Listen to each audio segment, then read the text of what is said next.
Students, welcome all of you. BSc second year में पाचन की कार्यकी में हमने पिछले लेक्चर में छोटी आंत को कंप्लीट किया था। यानी अभी तक हम स्टार्टिंग से बात करें आहार नाल की तो मुख, गुहा, ग्रसनी, ग्रसिका, आमाशय और छोटी आंत तक पढ़ चुके हैं। अब नेक्स्ट जो हमारा आहार नाल के अंदर टॉपिक है वो है बड़ी आंत या लार्ज इंटेस्टाइन। बड़ी आंत, सबसे पहले तो छोटी आंत के भाग हमने पढ़े थे, एक ड्यूडोनम, जेजुनम, तीसरे भाग का नाम था इलियम। तो छोटी आंत का जो इलियम भाग है बड़ी आंत के सीकम भाग से जुड़ा रहता है। फर्स्ट पॉइंट तो इसमें हमें याद रखना है, छोटी आंत का इलियम भाग बड़ी आंत के सीकम भाग से जुड़ा रहेगा। बड़ी आंत में भी कुछ पार्ट्स होते हैं, जैसे फर्स्ट पार्ट इसका सीकम हो गया, सेकंड पार्ट इसका होगा कॉलॉन, थर्ड पार्ट इसका होता है रेक्टम, और रेक्टम फिर एनस के थ्रू शरीर से बाहर की तरफ क्या हो जाता है, ओपन हो जाता है, और फिर यहाँ पर हमारी आहार नाल या एलिमेंट्री कैनाल जो है वो कंप्लीट हो जाती है। तो आज के लेक्चर में हमें बड़ी आंत या लार्ज इंटेस्टाइन के बारे में स्टडी करना है कि बड़ी आंत के अंदर कौन कौन सी विशेषताएँ पाई जा रही है। तो बड़ी आंत में हम बड़ी आंत को स्टार्ट जैसे छोटी आंत का इलियम वाला पार्ट आया है, यहाँ पर ये छोटी आंत का इलियम पार्ट है।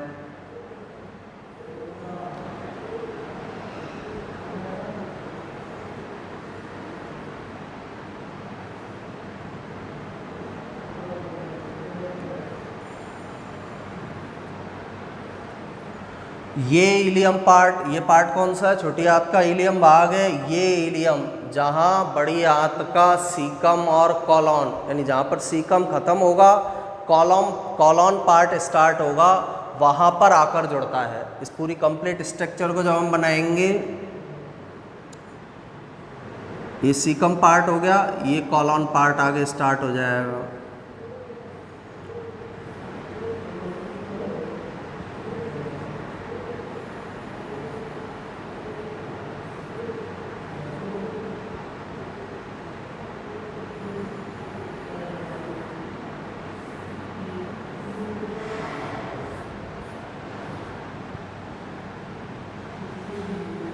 ये कॉलॉन वाला हिस्सा है।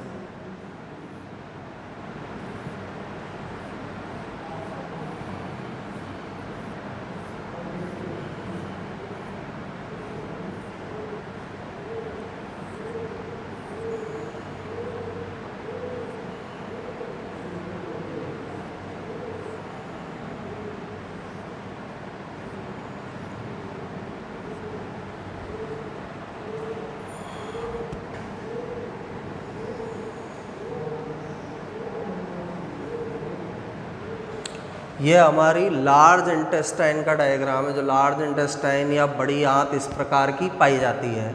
इस पार्ट को क्या बोलेंगे हम, छोटी आंत का भाग है इलियम। तीन भाग पढ़े थे, ड्यूडोनम, जेजुनम, इलियम। तो ये इलियम भाग है, बड़ी आंत में उस स्थान पर जुड़ेगा जहाँ सीकम, ये बड़ी आंत का पार्ट है फर्स्ट सीकम, ये सेकंड पार्ट है बड़ी आंत का जिसे किस नाम से जाना जाता है, कॉलॉन, और ये थर्ड पार्ट है रेक्टम वाला हिस्सा। रेक्टम एनस के थ्रू या गुदा के थ्रू शरीर के बाहर क्या हो जाता है, ओपन। तो मेन पार्ट कौन कौन से बड़ी आंत के, फर्स्ट पार्ट हो गया सीकम, सेकंड पार्ट कॉलॉन, और थर्ड पार्ट है रेक्टम। इन तीन पार्ट के अंदर हम बड़ी आंत को विभाजित कर सकते हैं, बांट सकते हैं। अब इलियम बड़ी आंत में जिस स्थान पर जुड़ेगा वहाँ पर भी एक बॉल्व उपस्थित होता है। ये बॉल्व यहाँ पर पाया जाएगा, यानी छोटी आंत का इलियम भाग जिस स्थान पर जुड़ता है वहाँ पर एक बॉल्व मिलेगा। इस बॉल्व को इलियोसिकल बॉल्व कहते हैं। ये जो बॉल्व पाया जा रहा है, इस बॉल्व को किस नाम से जाना जाता है, इलियोसिकल बॉल्व के नाम से इसे जाना जाता है। अब नाम के अंदर ही इसकी पोजीशन है। इलियो मतलब इलियम, सिकल का मतलब क्या है, सीकम। तो इलियम और सीकम जिस स्थान पर जुड़ रहे हैं वहाँ पर एक बॉल्ब पाया जा रहा है, उस बॉल्ब को बोला जाता है इलियोसिकल बॉल्ब। तो सिंपल सा ये बॉल्ब का नाम याद रखना है, इलियोसिकल बॉल्ब इसे कहा जाता है। अब ये इलियोसिकल बॉल्ब क्या करेगा, छोटी आंत का जो इलियम भाग है उस इलियम से जो अपचित भोजन है जब सीकम भाग के अंदर आता है तो सीकम में भोजन को आने देगा, लेकिन सीकम से वापस भोजन को इलियम भाग में नहीं जाने देता है। यानी भोजन को वापस बैकफ्लो होने से, भोजन को वापस छोटी आंत के इलियम भाग में जाने से रोकने का काम किसके द्वारा किया जाता है, इलियोसिकल बॉल्ब के द्वारा किया जाता है। इलियोसिकल बॉल्ब जो है वो छोटी आंत का जो ये पार्ट है इसके अंदर जाने से इसको रोकने का काम करेगा। तो ये बॉल्ब का नाम याद रखना है। इसके बाद जो सीकम वाला पार्ट दिख रहा है यहाँ पर एक इस तरह की अंगुली के समान स्ट्रक्चर दिखाई देती है। सीकम वाले पार्ट में नीचे की ओर सीकम से उभरी हुई एक अंगुली के समान संरचना दिखेगी। इस अंगुली के समान संरचना को वर्मीफॉर्म अपेंडिक्स कहते हैं। ये जो संरचना दिखाई दे रही है इसे बोला जाता है वर्मीफॉर्म अपेंडिक्स। हिंदी में इसे कृमि रूपी परिशेषिका बोलेंगे। ये जो स्ट्रक्चर दिखाई दे रही है वर्मीफॉर्म अपेंडिक्स है, या इसे क्या बोला जाता है, कृमि रूपी परिशेषिका के नाम से इसे जाना जाता है। फिर बड़ी आंत के अंदर जो ये फॉल्ड हमें दिखाई दे रहे हैं, ये फॉल्ड दिखाई दे रहे हैं, इस तरह से मुड़ी हुई सी आंत दिखाई दे रही है ना, ये फॉल्डिंग हमें यहाँ पर इस तरह की फॉल्डिंग दिखाई दे रही है। ये जो फॉल्ड है या ये जो बलन है, इन बलनों को बोला जाता है हॉस्ट्रा, और ये बड़ी आंत का कैरेक्टरिस्टिक है। बड़ी आंत में ये फॉल्ड या बलन पाए जा रहे हैं, इन फॉल्ड या बलन को हॉस्ट्रा बोलेंगे। हॉस्ट्रा जो है किस कारण से बन रहे हैं, बड़ी आंत के अंदर की तरफ एक इस तरह की पट्टी पाई जाती है, इस तरह की एक पट्टी के समान स्ट्रक्चर पूरी बड़ी आंत में उपस्थित होगी। ये पट्टी के समान जो स्ट्रक्चर है, इस स्ट्रक्चर को बोला जाता है टीनिया कोलाई। टीनिया कोलाई के नाम से इस स्ट्रक्चर को, इस संरचना को जाना जाता है। एक लंबवत पट्टियाँ हैं, 3 लंबवत रज्जुओं से, रेशों से ये बनी है। इस स्ट्रक्चर को टीनिया कोलाई कहेंगे, और इस टीनिया कोलाई के कारण ही ये हॉस्ट्रा या बलन दिखाई देते हैं। अब क्यों दिखाई दे रहे हैं उसका रीज़न हम आगे पढ़ेंगे। जैसे बड़ी आंत है, अभी सिंपल वे में हम ये समझ सकते हैं, बड़ी आंत वाला जो हिस्सा है लंबी नली है, एक लंबी नली के समान पाया जा रहा है। ये लंबी नली का है बड़ी आंत, इस तरह की ये बड़ी आंत है। खोल के इसको हमने देखा तो ये लार्ज इंटेस्टाइन है, बड़ी आंत है। इसके अंदर टीनिया कोलाई जो है इसकी लंबाई कैसी है, कम है। बड़ी आंत के कंपैरिजन में टीनिया कोलाई की लंबाई कम पाई जा रही है। ये लार्ज इंटेस्टाइन, ये टीनिया कोलाई। अब इस टीनिया कोलाई को एडजस्ट करने के लिए बड़ी आंत क्या करती है, फोल्ड होती है। यानी ये टीनिया कोलाई की जो पट्टियाँ हैं इसको अंदर की तरफ खींचेगी, अंदर की तरफ खींचेगी। जैसे बड़ी आंत बनाया हमने, ये बड़ी आंत वाला हिस्सा,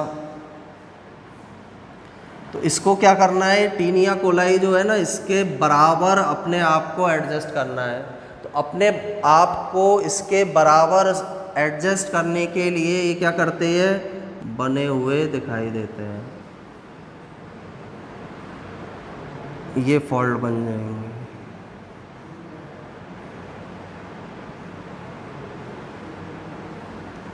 सिंपल सा समझने का तरीका ये है, बड़ी आंत की लंबाई ज़्यादा थी, टीनिया कोलाई की लंबाई कम है। अब टीनिया कोलाई के अनुसार अपने आप को एडजस्ट करने के लिए इसके अंदर की तरफ क्या बन जाते हैं, फोल्ड बन जाते हैं, जिससे बड़ी आंत की लंबाई कम हो सके।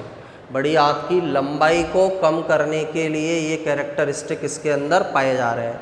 अब ये जो है टीनिया कोलाई, इसमें इस लंबाई में बड़ी आंत में इस तरह से पाया जाएगा।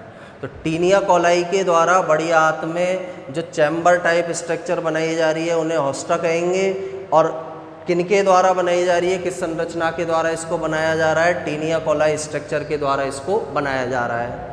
नेक्स्ट जो एक कॉलॉन पार्ट हमें दिखाई दे रहा है, एक कॉलॉन हमें इससे दिख रहा है, इस कॉलॉन को भी कुछ पार्ट्स के अंदर कुछ भागों में विभाजित किया गया है। जैसे ये कॉलॉन का ऊपर की ओर जाने वाला भाग है, ऊपर की ओर जा रहा है, दिख रहा है हमको सबको, ऊपर की ओर जा रहा है। ऊपर की ओर जो भाग जा रहा है इस पार्ट को बोला जाता है असेंडिंग कॉलॉन,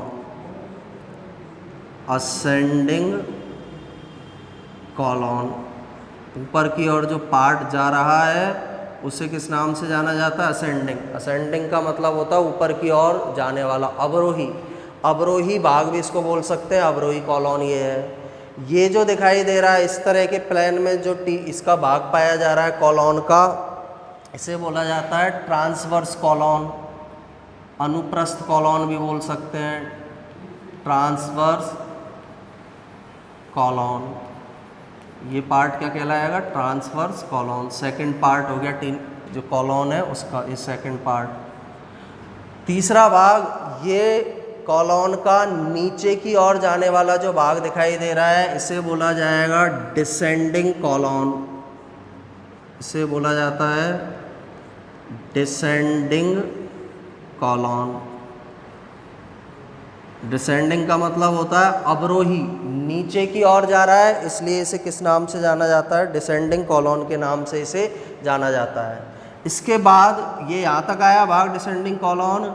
इसके बाद कॉलॉन का भाग एस आकृति में मुड़ जाता है, इस तरह के शेप में मुड़ जाता है, यहाँ रहा है। इसके बाद एस लगभग एस के समान संरचना बनती है, एस आकृति की स्ट्रक्चर बनती है। इस कॉलॉन को सिग्मोइड कॉलॉन कहते हैं। ये जो दिखाई दे रहा है इसे किस नाम से जाना जाता है, सिग्मोइड कॉलॉन के नाम से इसे जाना जाता है, ये सिग्मोइड कॉलॉन कहलाएगा। तो चार भाग इसके अंदर हमें मिले कॉलॉन में। फर्स्ट असेंडिंग, ऊपर की ओर जाने वाला भाग है। ट्रांसवर्स, इस तरह से उपस्थित है, अनुप्रस्थ रूप से उपस्थित है, transverse colon. Third part descending colon. Fourth part इसका क्या कहलाएगा, सिग्मोइड कॉलॉन कहलाएगा। कॉलॉन को चार भागों के अंदर विभाजित किया जाता है, असेंडिंग, ट्रांसवर्स, डिसेंडिंग और सिग्मोइड कॉलॉन। इन चार पार्ट्स के अंदर इसका डिवाइडेशन होगा। कॉलॉन को जब हम देख रहे हैं तो यहाँ से ये ऊपर की तरफ चला असेंडिंग कॉलॉन, और इस तरफ क्या हो गया, मुड़ा है, इसमें कर्व पाया जा रहा है। तो इन कर्वों को भी विशेष नाम से जाना जाता है। जैसे ये वाला जो हिस्सा दिखाई दे रहा है, इस कर्व को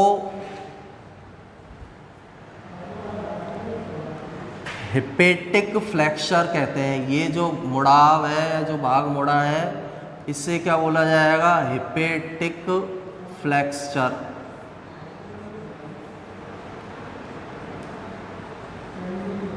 अभी रीजन बताऊंगा मैं हिपेटिक नाम क्यों दिया है।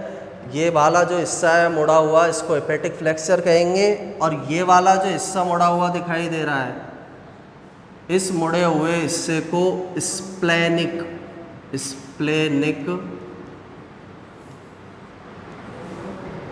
फ्लेक्सर के नाम से जाना जाता है। ये हिपेटिक फ्लेक्सर था, ये कौन सा कहलाएगा, स्प्लेनिक फ्लेक्सर। तो फ्लेक्सर होते क्या है एक्चुअली में, जब कॉलॉन ऊपर की ओर जाएगा, असेंडिंग कॉलॉन ऊपर की तरफ गई, ट्रांसवर्स कॉलॉन बनाना है इसको, तो ये क्या करेगा, इसमें मुड़ाव आएगा। उस मुड़ाव को फर्स्ट वाले को हिपेटिक फ्लेक्सर, सेकंड वाले को स्प्लेनिक फ्लेक्सर कहते हैं। ये नाम क्यों दिए गए हैं, यहाँ जो ये कॉलॉन वाला हिस्सा है, इसके ऊपर की तरफ क्या पाया जा रहा है, लीवर प्रेजेंट है।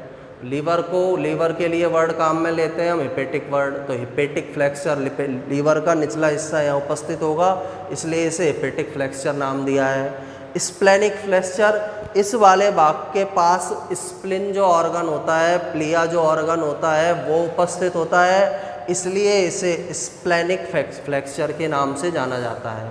तो फ्लेक्सर का मीनिंग याद रखना है, मोड़ जो है, इस कॉलाई जो कॉलॉन वाले भाग के जो मोड़ हैं, उन मोड़ों को ये नाम दिए गए हैं। ऐसा मोड़ जो यकृत के पास में है, लीवर के पास में है, उसे हिपेटिक फ्लेक्सर नाम दिया है। लीवर का निचला हिस्सा इसके पास में रहेगा। और ऐसा मोड़ जो स्प्लिन या प्लिया के पास में है, उसे स्प्लेनिक फ्लेक्सर के नाम से जाना जाता है। तो ये बड़ी आंत की स्ट्रक्चर के अंदर पाई जाने वाली मेन स्ट्रक्चर्स हैं, मेन संरचनाएं हैं। एक बार फिर से इसको रिवाइज कर देता हूँ मैं। बड़ी आंत को स्टार्टिंग से कितने पार्ट्स के अंदर डिवाइड किया हमने? सबसे फर्स्ट पार्ट बड़ी आंत का है सीकम। सेकंड पार्ट जो है बड़ी आंत का कॉलॉन, और थर्ड पार्ट जो है बड़ी आंत का वो रेक्टम। 3 भागों के अंदर बड़ी आंत को विभाजित किया है। सीकम वाला हिस्सा इलियम वाले हिस्से से जुड़ा हुआ है, छोटी आंत के इलियम वाले हिस्से से जुड़ा हुआ है। और यहाँ पर जो बॉल्व मिलेगा उस बॉल्व को क्या कहा जाता है? Ileocaecal valve. सीकम और इलियम के बीच जो बॉल्व उपस्थित है वो बॉल्व क्या कहलाता है? इलियोसिकल बॉल्व कहलाएगा। सीकम वाले पार्ट में ही नीचे की ओर एक अंगुली के समान उभार पाया जाता है, एक वर्म के समान उभार इसके अंदर उपस्थित होता है, जिसे हम बोलते हैं वर्मीफॉर्म अपेंडिक्स। ये वाला हिस्सा वर्मीफॉर्म अपेंडिक्स है। वर्मीफॉर्म शब्द का मतलब है वर्म के समान, कीड़े के समान। अपेंडिक्स जो शब्द है उसका मतलब होता है अतिवृद्धि या आउटर ग्रोथ। सीकम की आउटर ग्रोथ है, इसलिए इसे वर्मीफॉर्म अपेंडिक्स कहा गया है। फिर कॉलॉन जो पार्ट है उसको कुछ भागों में विभाजित किया है। फर्स्ट पार्ट जो है कॉलॉन का वो क्या कहलाता है? Ascending colon. ऊपर की ओर जाने वाला भाग, सीकम वाला जो हिस्सा है वहाँ से ऊपर की ओर जाने वाला जो भाग है कॉलॉन का, असेंडिंग कॉलॉन कहलाएगा। ऊपर जाकर ये इस प्लेन में व्यवस्थित रहेगा। इस प्लेन को किस नाम से जाना जाता है? Transverse colon. ये ट्रांसवर्स कॉलॉन है। तीसरा भाग इसका डिसेंडिंग कॉलॉन है, और फोर्थ पार्ट इसका सिग्मोइड कॉलॉन है। डिसेंडिंग का मतलब है नीचे की ओर जाने वाला भाग, तो डिसेंडिंग बोला इसको। और सिग्मोइड एस शेप्ड का है, इसलिए इसको सिग्मोइड कॉलॉन नाम दिया है। रेक्टम जो है गुदा के थ्रू, एनस के थ्रू बाहर खुलता है। आरनाल इस गुदा वाले भाग से बाहर की ओर खुलेगी। बीच में अंदर की तरफ यहाँ पर एक 3 रज्जुओं की पट्टी पाई जा रही है। उस पट्टी को किस नाम से जाना जाता है? Taenia coli. टीनिया कोलाई का आकार छोटा है, बड़ी आंत का आकार बड़ा है। अब टीनिया कोलाई को इस बड़े आकार की बड़ी आंत में व्यवस्थित होना है, पूरी लंबाई में फैली रहती है। इसलिए क्या होगा, जो बड़ी आंत है वो थोड़ी सी क्या हो जाती है? सिकुड़ जाती है। टीनिया कोलाई की पट्टियाँ इसको खींचती है। इसको खींचने के कारण इस तरह के बलन बनते हैं। इन बलनों को किस नाम से जाना जाता है? हॉस्ट्रा के नाम से इन बलनों को जाना जाता है। तो ये बड़ी आंत की स्ट्रक्चर में जो मेन पार्ट्स हैं उनके बारे में हमने स्टडी किया है। अब एक एक भाग के बारे में हमें इसमें डिटेल से पढ़ना है। तो बड़ी आंत का जो फर्स्ट पार्ट है, बड़ी आंत की संरचना में फर्स्ट भाग जो है उसे किस नाम से जाना जाता है? Caecum part. सीकम के बारे में अभी पता है, कुछ मेन पॉइंट्स इसके क्या है? सीकम वाला जो हिस्सा है, सीकम वाले हिस्से के ऊपर और कॉलॉन और सीकम जहाँ पर मिल रहे हैं, सीकम व कॉलॉन के मिलने के स्थान पर सीकम और कॉलॉन जिस जगह मिल रहे हैं, यहाँ मिल रहे हैं, ये सीकम वाला पार्ट, ये कॉलॉन वाला पार्ट, इस स्थान पर इलियम, छोटी आंत का भाग है इलियम, इलियम जो है यह इलियम जुड़ा रहता है।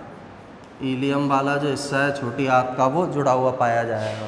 यानी नीचे से आ रहा है सीकम, उसके ऊपर कॉलॉन है, सीकम कॉलॉन जिस जगह पर मिलेंगे वहाँ पर छोटी आंत का कौन सा पार्ट जुड़ा हुआ रहेगा? इलियम वाला हिस्सा यहाँ पर जुड़ा रहता है। इसके बाद सेकंड, जहाँ पर इलियम जुड़ा हुआ है उस जगह पर एक बॉल्व मिलेगा, उस बॉल्व को इलियोसिकल बॉल्व कहते हैं। जो बॉल्व यहाँ पर पाया जाएगा वो इलियोसिकल बॉल्व कहलाएगा। इलियोसिकल बॉल्व का काम क्या है? इलियम वाले भाग से जो बड़ी आंत में अपचित भोजन आया है उस अपचित भोजन को वापस इलियम वाले भाग में जाने से रोकना, ये काम किसके द्वारा किया जाता है? इलियोसिकल बॉल्व के द्वारा किया जाएगा। अब सीकम वाला जो स्थान है, इसी स्थान पर, सीकम वाले स्थान में नीचे की ओर सीकम में नीचे की ओर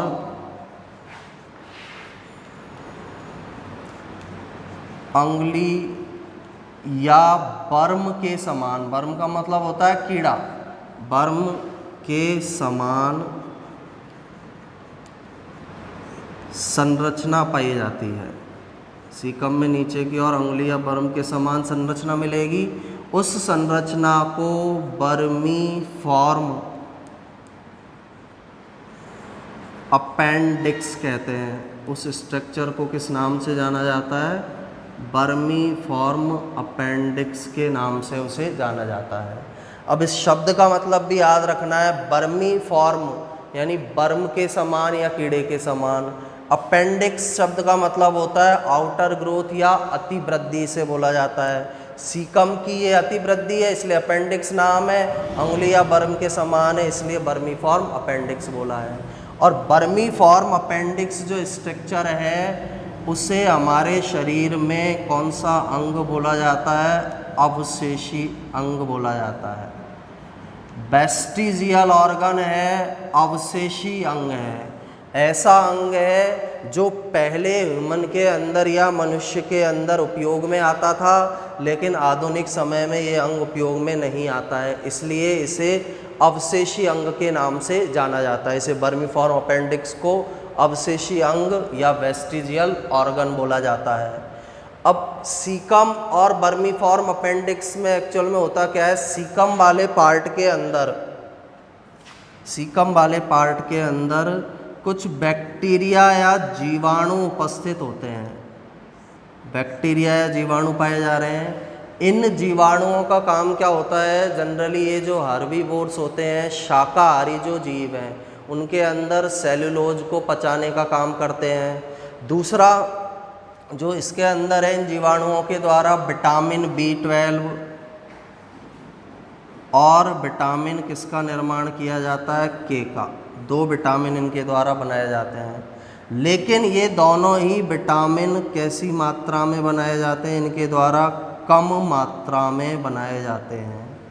इसलिए हमें बाहर से भोजन के अंदर इन विटामिनों को लेने की आवश्यकता होती है, क्योंकि यदि ये पर्याप्त मात्रा में इन विटामिनों को बना देते, सीकम वाला पार्ट में जो जीवाणु है उसमें यदि पर्याप्त मात्रा में इन विटामिनों को बना दिया जाता तो खाने में हमें या बाहर से हमें विटामिन B12 और के को लेने की आवश्यकता नहीं होती।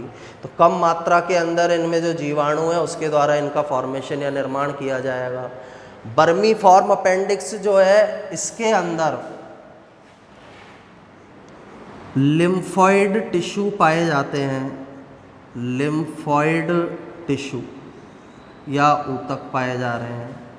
अब लिम्फॉइड टिश्यू होते हैं लसिका ऊतक, जो किसके अंदर सहायता प्रदान करते हैं? प्रतिरक्षा में सहायता करेंगे। प्रतिरक्षा के अंदर वो सहायता करते हैं। लिम्फॉइड टिश्यू है इसके अंदर, वो प्रतिरक्षा में हेल्प करते हैं।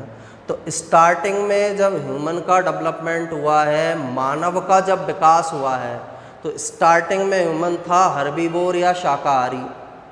तो क्या था उस समय पर? ये सीकम और वर्मीफॉर्म अपेंडिक्स दोनों ही काम करते थे, लेकिन धीरे धीरे ह्यूमन के एवोल्यूशन के अंदर इसके अंदर चेंजेज आए, परिवर्तन आए, उसने मांस खाना शुरू किया। यानी ह्यूमन पूरी तरह से क्या नहीं है? शाकाहारी जंतु नहीं है, मनुष्य पूरी तरह से शाकाहारी नहीं है। इसलिए इन संरचनाओं का जो काम है, यानी जो सेलुलोज जो घास वगैरह में उपस्थित होता है उसका पाचन करते थे पहले, लेकिन अब धीरे धीरे हम घास नहीं खाते। स्टार्टिंग में घास खाई जाती थी मनुष्य के द्वारा जब गेहूँ वगैरह उत्पन्न नहीं हुए थे, तो अब गेहूँ वगैरह खाना शुरू कर दिया, मांस को खाना शुरू कर दिया। तो इस कारण से इन संरचनाओं का काम क्या हो गया? ख़त्म हो गया। इसलिए सीकम और वर्मीफॉर्म अपेंडिक्स एक तरह के वेस्टिजियल ऑर्गन है, या किस प्रकार के अंग है? ये अवशेषी अंग है। लेकिन जनरली माना जाता है कि वर्मीफॉर्म अपेंडिक्स जो है वो किस प्रकार का अंग है? एक अवशेषी अंग है। सीकम भी एक तरह से अवशेषी अंग है, लेकिन उसे नहीं माना जाता है क्योंकि वो बड़ी आंत के अंदर पार्ट है, उसके अंदर भोजन जा रहा है, अपचित भोजन, इसलिए उसको नहीं माना जाता है। तो वर्मीफॉर्म अपेंडिक्स याद रखना है, एक उंगली के समान संरचना है, अवशेषी अंग इसको बोला जाता है। लिम्फॉइड ऊतक इसके अंदर प्रेजेंट है, लिम्फॉइड टिश्यू इसके अंदर पाए जा रहे हैं। तो सीकम वाले पार्ट के बारे में हमने पढ़ा है, जो सीकम वाला हिस्सा है उसके बारे में हमने इसके अंदर स्टडी किया है। ये वाला हिस्सा, ये यहाँ तक जो पार्ट हमें दिखाई दे रहा है, ये हिस्सा जो है इस स्ट्रक्चर के बारे में हमने पढ़ा है, सीकम के बारे में। फर्स्ट सीकम और कॉलॉन के मिलने के स्थान पर हीलियम जुड़ा रहेगा, यहीं पर एक वॉल्व मिलेगा, इलियोसिकल वॉल्व। सीकम के नीचे की ओर बर्म के समान स्ट्रक्चर मिलती है, उंगली के समान, बर्मीफॉर्म अपेंडिक्स कहलाती है। सीकम में होता क्या है, कुछ बैक्टीरिया उपस्थित है, सहजीवी जीवाणु उपस्थित है, विटामिन B12 और K को बनाते हैं, लेकिन कम मात्रा में बनाते हैं। जितनी शरीर को आवश्यकता है उतनी मात्रा में नहीं बना रहे हैं, इसलिए बाहर से इन विटामिनों को लेने की ज़रूरत होती है। बर्मीफॉर्म अपेंडिक्स जो पार्ट है अवशेषी अंग है, लिम्फोइड टिश्यू इसके अंदर पाए जाते हैं। प्रतिरक्षा में सहायक जो होते हैं वो लिम्फोइड टिश्यू इसके अंदर प्रेजेंट है, लेकिन अब काम नहीं करता है। मेन काम इनका जो था सीकम बर्मीफॉर्म अपेंडिक्स का, घास के अंदर जो सेल्यूलोज होती है उसके पाचन में इसमें पाए जाने वाले जीवाणु हेल्प करते थे, लेकिन मनुष्य घास नहीं खाता है, इसलिए इनका काम खत्म हो गया। इसलिए सीकम और बर्मीफॉर्म अपेंडिक्स को अवशेषी अंग कहा जाता है। अब ये जो स्ट्रक्चर है बर्मीफॉर्म अपेंडिक्स, क्योंकि अपेंडिक्स, बर्मीफॉर्म अपेंडिक्स के अंदर, या अपेंडिक्स या पूरा नाम इसका क्या है, बर्मीफॉर्म अपेंडिक्स, इसके अंदर इन्फ्लेमेशन या जलन जब उत्पन्न होगी या इसका आकार जब बढ़ जाता है तो इस रोग की अवस्था को अपेंडिसाइटिस कहते हैं। सिंपल सा ध्यान ये रखना है, अपेंडिसाइटिस क्या है, अपेंडिक्स का क्या बढ़ जाना, आकार बढ़ जाना, या उसके अंदर इन्फ्लेमेशन या जलन उत्पन्न हो जाना, उसे क्या बोला जाता है, अपेंडिसाइटिस। और ये एक सीवियर कंडीशन है। सीवियर का मतलब है घातक अवस्था है। जैसे इसका आकार बढ़ जाएगा, जलन इसके अंदर उत्पन्न होगी, तो इस बर्मीफॉर्म अपेंडिक्स को हटाया जाना आवश्यक होता है और इसके लिए ऑपरेशन किया जाता है। ऑपरेशन के द्वारा इस बर्मीफॉर्म अपेंडिक्स स्ट्रक्चर को काटकर अलग कर दिया जाता है, क्योंकि अलग नहीं किया तो जो इन्फ्लेमेशन या जलन है, इसके अंदर जो पदार्थ बन रहे हैं वो जलन वाले पदार्थ फिर बड़ी आंत के अंदर सीकम, कॉलॉन, रेक्टम भाग में पहुंच सकते हैं और पूरी की पूरी जो पेरिटोनियम है उसको क्या कर सकते हैं, नष्ट कर सकते हैं। पूरी पेरिटोनियम नष्ट हो सकती है। इसलिए अपेंडिसाइटिस की कंडीशन होने पर उसका तुरंत ऑपरेशन किया जाता है और ऑपरेशन करके बर्मीफॉर्म अपेंडिक्स को हटा दिया जाता है, बर्मीफॉर्म अपेंडिक्स को काटकर अलग कर दिया जाता है। तो अपेंडिसाइटिस एक सीवियर कंडीशन है, एक घातक अवस्था है, आकार बढ़ना, जलन उत्पन्न होना, उस अवस्था में अपेंडिक्स को ऑपरेशन के द्वारा काटकर अलग कर दिया जाता है। तो फर्स्ट पार्ट जो है हमने सीकम के बारे में पढ़ा है, जो फर्स्ट स्ट्रक्चर है इसकी, सीकम के बारे में इसका अध्ययन किया है। सेकेंड पार्ट जो है इसका कॉलॉन, उसके बारे में हम आगे स्टडी करेंगे कि कॉलॉन के अंदर क्या स्ट्रक्चर्स पाई जा रही है।